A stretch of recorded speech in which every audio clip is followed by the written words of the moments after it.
ایک صحابی ہے نا اللہ کے نبی صلی اللہ علیہ وسلم کے پاس کہ اللہ کے نبی میرا بھائی وہ آپ کے ساتھ اصحاب صفہ میں شامل ہے، دن رات پڑھتا لکھتا رہتا ہے، اور میں اکیلے کاروبار کر رہا ہوں اور خرچہ سنبھال رہا ہوں گھر کا، تو آپ ذرا اس کو نصیحت کریں کہ وہ بھی میرا ہاتھ بٹائے، وہ بھی کاروبار کرے، تجارت کرے، میرے ساتھ آ کر کے مال کمانے میں میرا ساتھ دے۔ تو اللہ کے نے فرمایا لعلک ترزق بھی، یہ جو تم پیسہ کما رہے ہو شاید اس کی وجہ سے ہی تم کو اللہ تعالیٰ یہ رزق دے رہا ہے نا، یہ تم کو لگتا ہے تمہاری محنت سے مل رہا ہے، شاید اللہ تعالیٰ تم کو جو رزق دے رہا ہے یہ اس کی جو گھر میں بیٹھ کر کے محنت کر رہا ہے نا، وہ جو مسجد میں آ کر کے علم حاصل کرنے کی محنت کر رہا ہے نا، اس کی وجہ سے ہو سکتا ہے تم کو رزق مل رہا ہے۔ اس لیے اس حدیث سے استدلال کرتے ہوئے بعض علماء نے کہا کہ طالب علم پر مال خرچ کرنا یہ رزق کی کشادگی کے اسباب میں سے ایک سبب ہے۔ اگر آپ چاہتے ہیں آپ کا رزق کشادہ ہونا تو جو طلباء ہیں، جو علماء ہیں، جو دین کی حفاظت میں اور دین کو سیکھنے میں اور دین کو سکھانے میں لگے ہوئے ہیں، ان پر اپنا مال خرچ کریں، اس سے اللہ تعالیٰ آپ کے رزق میں برکت دیتا ہے۔ تو یہ وہ لوگ تھے جنہوں نے زندگی کا مقصد بنا لیا تھا دین کا علم حاصل کرنا۔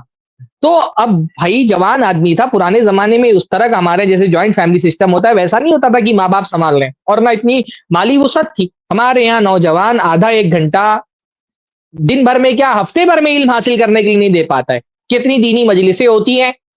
10 منٹ آ کر کے بیٹھنا بھاری پڑتا ہے لوگوں کو، حتیٰ کہ نماز پڑھنے جو نوجوان آتے ہیں 10 منٹ امام صاحب کا درس ہو رہا ہے، قرآن کی آیت بتائیں گے، تفسیر بتائیں گے، اللہ کے نبی کی حدیث بتائیں گے، نماز کے بعد مسجد میں 10 منٹ رکنا اس کو ایسا لگتا ہے جیسے کوئی قید کر دے گا۔ 10 منٹ ہمارے لیے مسجد میں رکنا بھاری ہو گیا ہے۔ اتنے سارے دروس آن لائن ہوتے ہیں آج کے زمانے میں، علم کا حصول سوشل میڈیا کی وجہ سے اور انفارمیشن ٹیکنالوجی کے عام ہونے کی وجہ سے کتنا آسان ہو گیا ہے، لیکن بڑے بڑے دروس میں آپ دیکھیں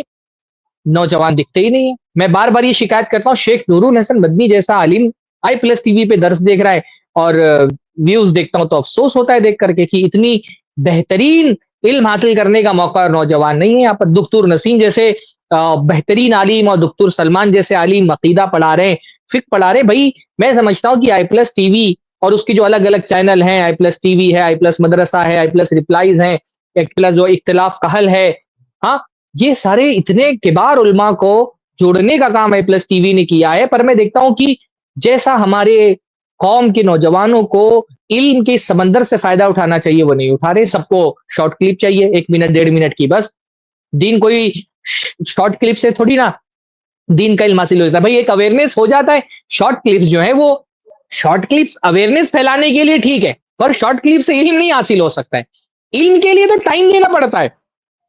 ہم روزانہ کا آدھا گھنٹہ نہیں ٹائم دے پا رہے، 1 گھنٹہ نہیں ٹائم دے پا رہے۔ صحابہ کرام نے اپنی زندگیاں لگا دی تھی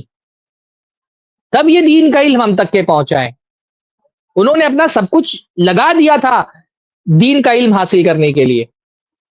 تب جا کر کے آج ہم قرآن و سنت کی جو باتیں کر رہے ہیں وہ ان کی محنتوں کا نتیجہ ہے کہ یہ قرآن و سنت اور یہ دین ہم تک کے پہنچا ہے۔